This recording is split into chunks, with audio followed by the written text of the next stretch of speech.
বিশ্বকাপে এটি এবারেই প্রথম দেখলাম যে আত্মঘাতী গোলে যে অস্ট্রেলিয়া বিরুদ্ধে যুক্তরাষ্ট্র পরপর 2 ম্যাচে জিতলো। নিজেদের বল নিজেদের জালে ঢুকালো এই অস্ট্রেলিয়া, পরে যুক্তরাষ্ট্র ম্যাচও জিতলো 2 ম্যাচে।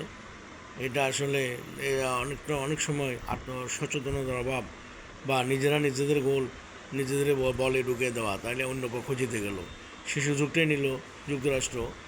সুতরাং এবং পরপর 2 ম্যাচে জিতলো। এখন দেখার বিষয় পরবর্তী ম্যাচগুলো কীভাবে খেলে। তো এটাও একটা এক্সেপশনাল বিষয় যে নিজের গোল নিজের জালে ঢুকায় দেওয়া। সুতরাং দেখার বিষয় এখন পরবর্তীতে ওরা কী করে। তো এটা আমার কাছে একটু মনে হলো যে এই বিশ্বকাপে পরপর 2 ম্যাচে যুক্তরাষ্ট্র জিতলো, নিজের আত্মঘাতী বল অস্ট্রেলিয়া নিজের জালে নিজে ঢুকিয়ে দিল। ধন্যবাদ, ভালো থাকবেন, সুস্থ থাকবেন, সবাই দোয়া করবে। এবং এই জন্যই কন্টেন্টটা করা, আসলে নিজের গোলকিতে মানে নিজের জালে নিজের বল ঢুকায় দেওয়া। অস্ট্রেলিয়া যেটা আত্মঘাতী বল দিল এবং যুক্তরাষ্ট্র 2 ম্যাচে জিতছিল। আজকের জন্য দোয়া করবেন, যাতে সুস্থ স্বাস্থ্য গন্তব্যে পৌঁছে। সুতরাং আমরা সবাই জন্য সুস্থতার জন্য দোয়া করবেন।